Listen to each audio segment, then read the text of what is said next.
la permeabilidad.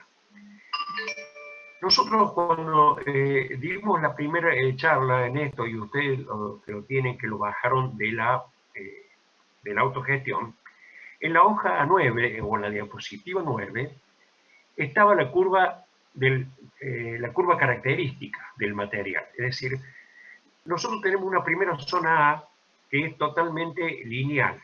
Es decir, en esa zona, el B y el H se comportan en forma casi proporcional. Cuando hacíamos la comparación entre la parte eléctrica y la parte magnética, veíamos que aplicamos la ley de Ohm y decíamos que la ley de Ohm y la ley de Hopkinson eran equivalentes cuando la resistencia, en el caso de la ley de Ohm, era lineal, es decir, siempre se comportaba, era constante, se comportaba de la misma manera. Llevándolo al circuito magnético, el mu es constante cuando trabaja en la zona lineal, en la primera zona, en la que llamamos en la curva zona A. En la zona B, que es donde empieza a tener el codo la curva, es donde el material otorga o puede otorgar la máxima inducción, es decir, la máxima densidad de flujo, el máximo B, ¿sí?, con el mínimo H, con la mínima intensidad de campo. Y en la zona C, directamente no es recta, pero se aproxima a esa recta, que es donde el material se satura. Es decir, interpretándolo físicamente, es donde el material, aunque mantiene la misma inducción, el mismo B, prácticamente aumentando el H, la intensidad de campo, hasta el infinito. Hasta ahí ¿se entiende el tema? A ver.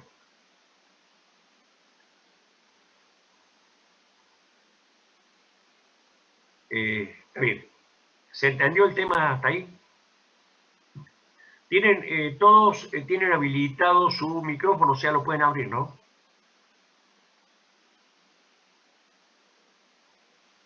Ok. Sí, ingeniero. ¿Está bien? Bueno, planteando este tema, es decir, cuando en un ejercicio a ustedes nos dan un ejercicio y nos dan el valor de mu del material, que es ya sea el mu relativo o el mu real del material. El relativo lo tengo que, para determinar el mu, lo tengo que multiplicar por el aire con el que lo estoy comparando, con el mu sub 0, ¿sí? Y cuando se trata del mu sin ningún, que no es el aire y no es el relativo, es decir, se determina ese valor mu, me está indicando de que el material está trabajando en la zona lineal. ¿Está bien? O me dan eso, o me dan la curva. Son las dos alternativas cuando me hablan de un circuito magnético. Son las dos alternativas que tengo para trabajar, para determinar cómo voy a trabajar con ese flujo y cómo voy a armar todo el circuito magnético. Acuérdense que el circuito magnético tiene dos, básicamente tenemos lo componen el núcleo, el material, y la bobina, el bobinado o la excitación o la fuerza magnetomotriz o la tensión magnética que se le aplica para eso. Eso es lo que termina armando el circuito magnético. Por eso cuando hay que diseñarlo hay que ver en función de qué material lo hace. Y los fabricantes entregan las curvas características, son las que entregan los fabricantes para poder, digamos que brindan la calidad del material que están entregando. Es decir, es la chapa característica, es lo que garantizan de cómo se va a comportar el material. Por eso, cuando nosotros diseñamos un circuito magnético, elegimos el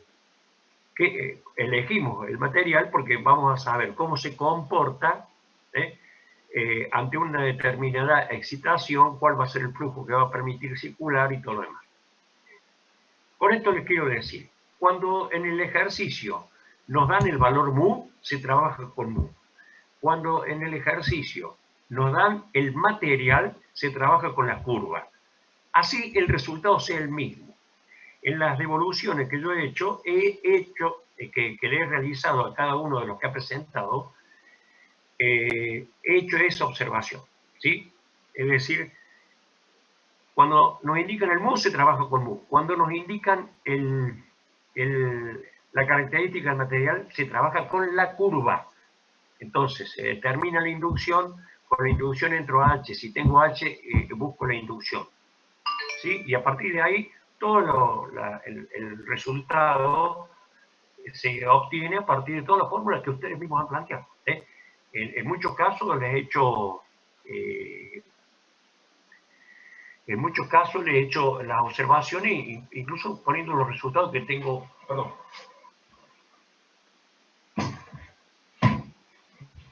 Los resultados que tengo de los ejercicios que hemos resuelto cuando se han presentado. ¿Está claro el tema? Sí, ingeniero. ¿Alguna duda al respecto?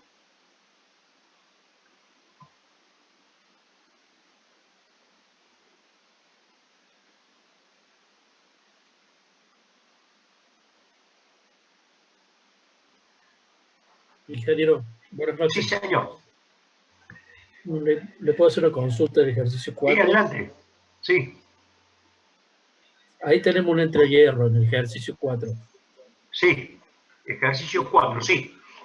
Sí, tenemos un entrehierro y cuando busca la reluctancia, trabajamos con el área y yo cuando lo hice para que me dé el resultado del 45 amperes, tengo que trabajar con el área como si no tuviera un entrehierro. ¿Es así? A ver, en el ejercicio 4, si ustedes, esto lo contesté en el sitio de WhatsApp, ¿no? El 3 y el 4 es el mismo núcleo, el mismo tamaño, el mismo material, uno sin entrehierro y otro con entrehierro. Lo comenté en ese momento que estos dos ejercicios traen consigo determinar la importancia que tiene un entrehierro en un circuito magnético. Porque el mismo circuito con una pequeña abertura de 3 milímetros hace que la corriente sea 4 veces y media mayor. En el circuito, en el ejercicio 4, la parte de la culata, la llamamos ahora al circuito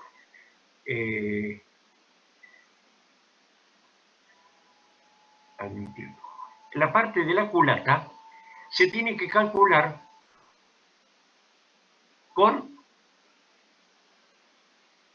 la parte de la culata se tiene que calcular en función de la curva del material. En función de la curva del material, la parte de la culata, porque ahora en el ejercicio 3 es todo núcleo. El núcleo es completo. En el ejercicio 4 tenemos una culata y un entrehierro. El núcleo tiene una culata y un entrehierro. En el 3 es todo núcleo, el mismo material, las mismas dimensiones. ¿Está bien? Entonces, en la parte de la culata del material, tengo que utilizar la curva. Es decir, tengo que determinar, en función del flujo y de la sección, voy a determinar la inducción que va a tener en ese tramo. Con esa inducción entro a la curva, con esa curva determino el H. Incluso me dice el material, se determina el H. ¿Está bien? Entonces, la fuerza magnetomotriz que vamos a necesitar para hacer circular el flujo en la culata va a ser H por L. El valor de H por L. Ley de Ampere. ¿Correcto? En la parte de aire, en la parte de entrehierro, que sería el aire, tenemos que calcularlo por la ley de Hopkinson. Es decir, nosotros lo único que tenemos es cuánto vale el mu del aire, el mu sub 0.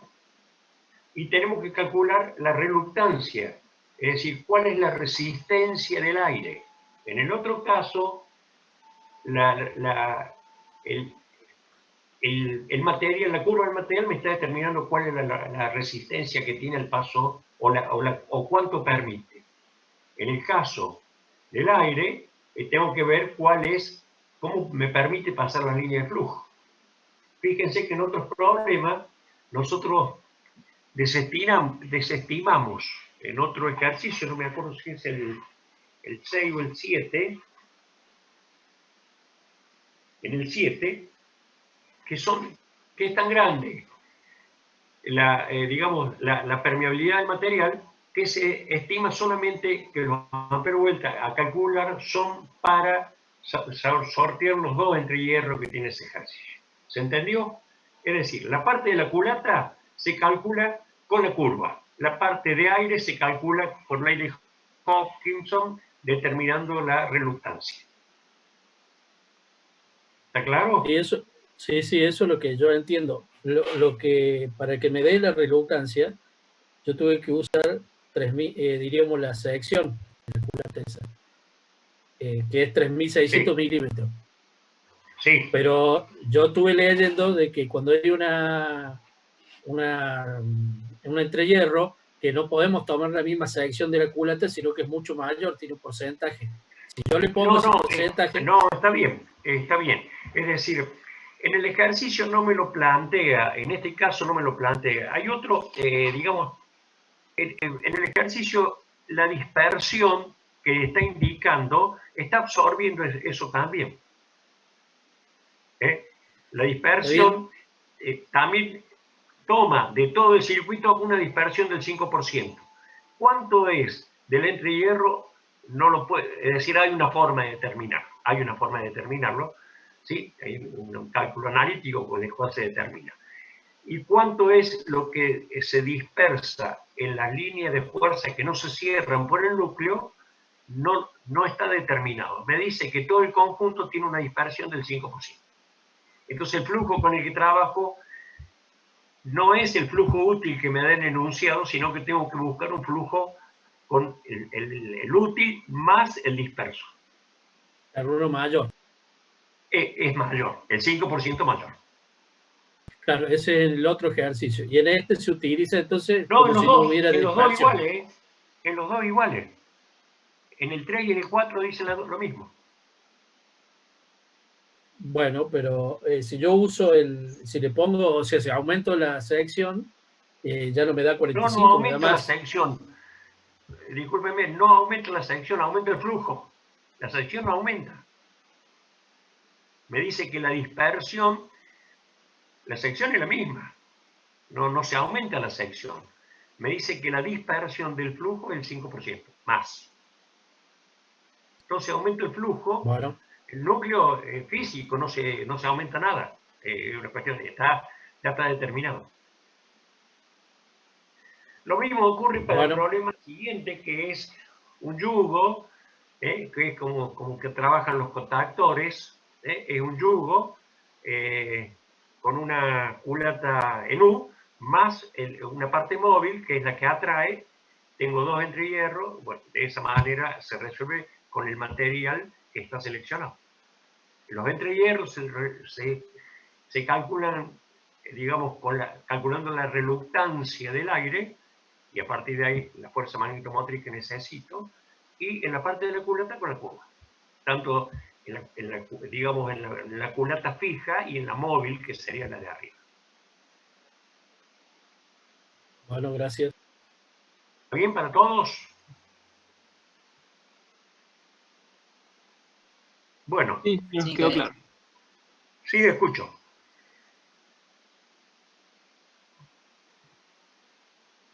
Profe, una pregunta. ¿Me escucha? Sí. En el caso de, ¿cuándo tenemos que usar reluctancia o no en los ejercicios? Porque hay otros que se utiliza por otro medio, sin calcular reluctancia. Y eso me confunde. ¿Usted no estaba en la reunión cuando lo acabo de explicar todo esto? Claro, no, pero... Sí. Pero, por ejemplo, yo la cursé a esta y el año pasado hubo ejercicios parecidos en el parcial y yo hice todo un cálculo por reluctancia, que era muy similar, pero al final no era por ese método, era por otro. y siempre me quedó esa duda. Está bien, es decir, si usted es recursante de todo esto, entonces la tendría que tener más claro hasta que yo, más claro que yo. No me recuerdo bien cómo era el ejercicio en ese... me acuerdo que hubo distintos pareceres o alguna discusión, llamémosle así, acerca del resultado de ese ejercicio, pero no me recuerdo ahora cómo era. Bueno, está bien. No me recuerdo ahora cómo era, pero la definición es esta que estamos dando ahora, por eso está todo armado. A ver, Zoraide.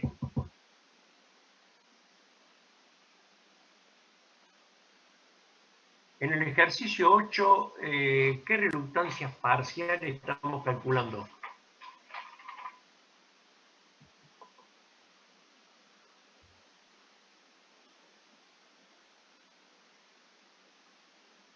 Se refiere al ejercicio, Rojas dice, se refiere al ejercicio en el que había que considerar el núcleo sin entrehierro. No es este, ¿no? En el 8, en ningún momento me está dando la curva, no estamos hablando, en realidad estoy trabajando directamente para determinar los amperwells en función del material. No tengo, no me indica en ningún lado reluctancia. ¿Esa es la pregunta, Sonaire?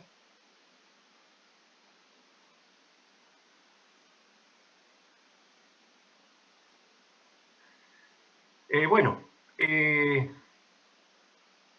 vamos, esta reunión se va a prolongar más allá de los 40 minutos.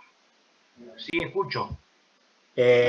Acá el compañero se refiere al ejercicio en el que había que calcular, o sea, hacer el cálculo de un flujo, pero partiendo desde un núcleo que tenía entrehierro, pero para el cálculo habría que considerar que el núcleo no tenía el entrehierro y después ir a tabla y restarle la dispersión de flujo. No sé qué ejercicio es, tenemos números, están todos numerados, el 8 no es. No, es el ejercicio que se refería de un examen, el chico. No, pero a ver, el ejercicio del examen del año pasado, hoy no lo vamos a resolver, me tendría que ir a buscar las cosas y todo demás, y estamos queriendo aclarar cosas que no tienen que ver con esto. De última, estamos viendo el trabajo práctico número 9. Lo del año pasado, si se equivocaron ustedes o me equivoqué yo, y si me equivoqué yo, ya no lo podemos resolver. Yo no hice esa pregunta porque me quedó esa duda de siempre, pero después de demás ya... Y bueno, este año cuando le toque hacer le toquen las evaluaciones, veremos cómo son. Bueno. Bueno, les decía de que esta reunión se va a prolongar más allá del tiempo estipulado, así que les voy a pedir que nos vayamos enganchando. Lo que vamos a ver ahora, yo ya es decir, para terminar con el trabajo práctico número 9, ya he pasado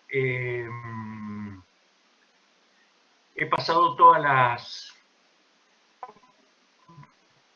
la carpeta de resuelto, me faltan una o dos nada más de las últimas que han mandado, así que apenas las tengo las voy devolviendo, ¿sí? Vamos a ver, ya hemos publicado en la autogestión toda la presentación del trabajo práctico número 10, que se llama parámetros eléctricos, ¿no? Vamos a ver un poco todo lo que ustedes ya están viendo en la parte del teórico. Lo que vamos a desarrollar es todo el trabajo práctico que viene y ya vamos a estar hablando de transformadores. Aquí esta es la presentación del trabajo de transformadores. En esta carátula vemos tres transformadores trifásicos, en este caso el de la derecha, fíjense, de 2000 kVA, el de la izquierda es, el de la derecha es aislación seca, el de la izquierda es con aceite aislante, ¿no? Y el del medio es un núcleo que se está armando. Ya vamos a ir viendo parte por partes lo que son cada una de ellas. Tal como lo explicó el ingeniero, vamos a hacer un repaso. El uso en una infraestructura eléctrica, el uso de los transformadores está plasmado en este gráfico, así muy rápidamente.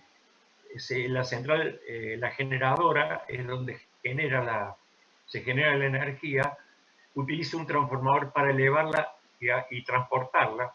Es decir, tenemos un transformador para elevarla, eleva la tensión, la transportamos y llegamos a las subestaciones transformadoras.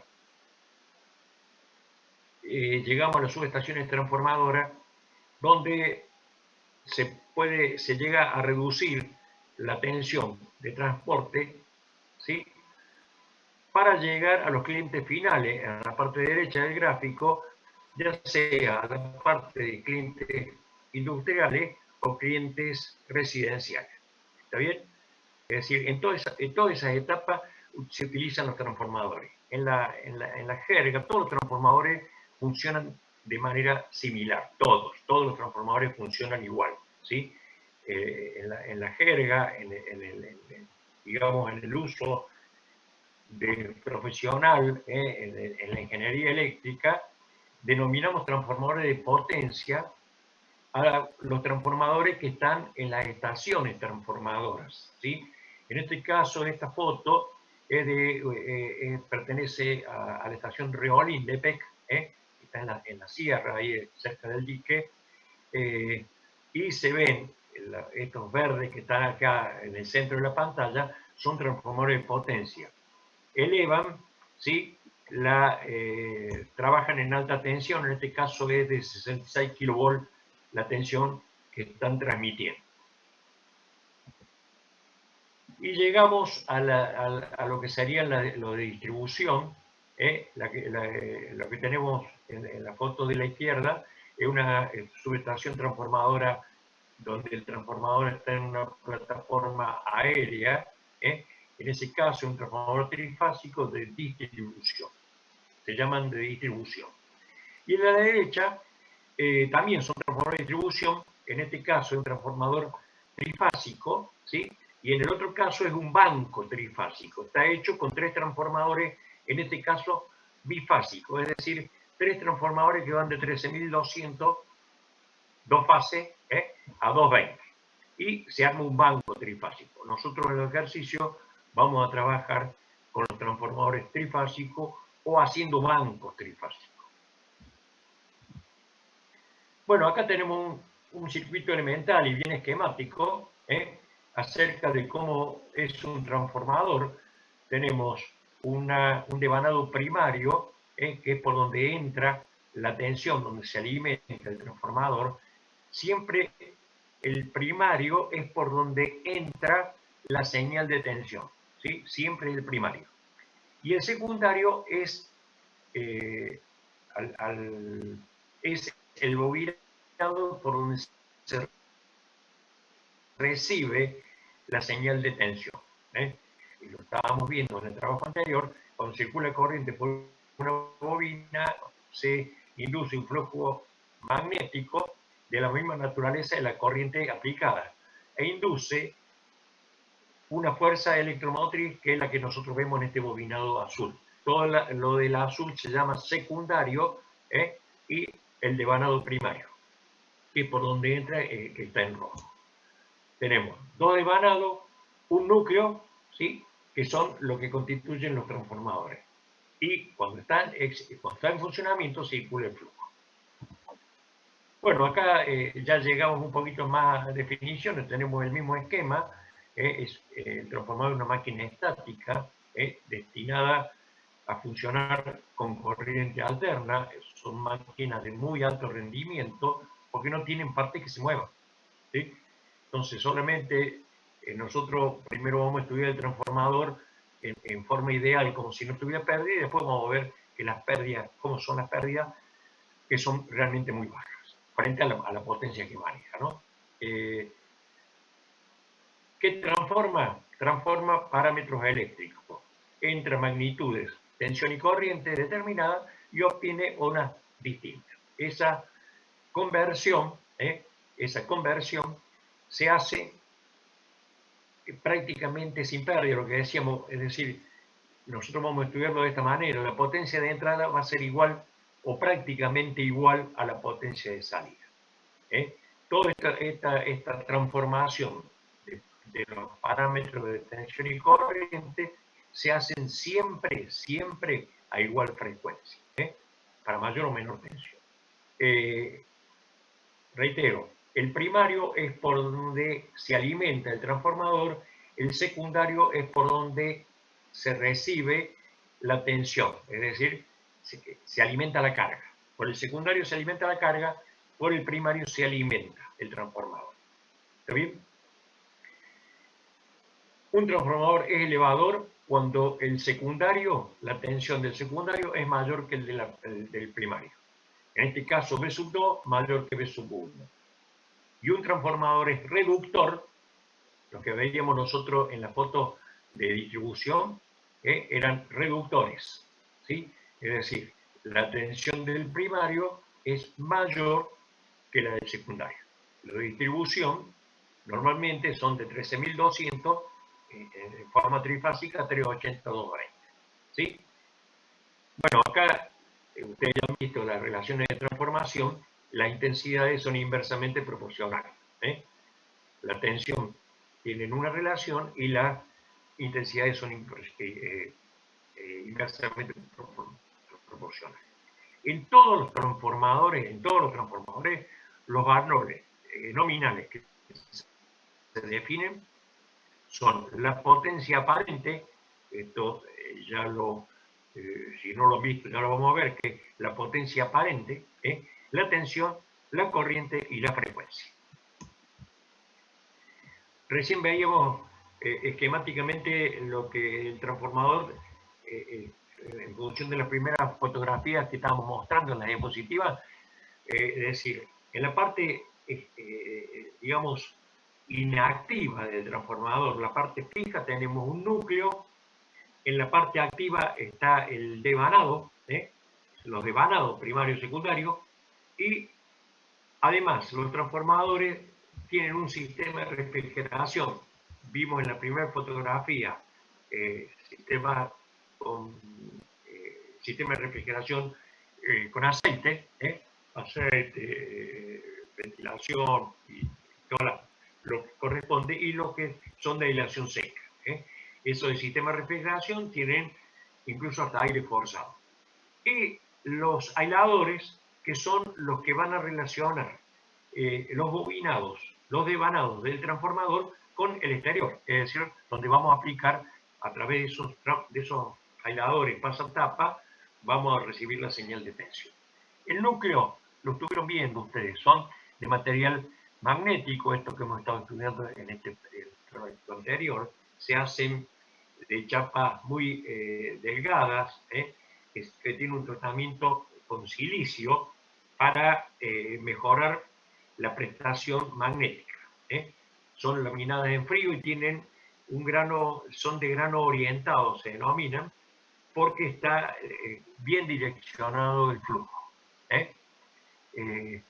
Esas chapas están a través de un procesamiento, se aíslan, de un procesamiento químico, se aíslan, son bien delgadas, del orden de 0,3 a 0,05 milímetros, bien delgadas, con el objeto de reducir las pérdidas en el hierro. Ya la van a ver ustedes, las pérdidas por Intelis y por Foucault.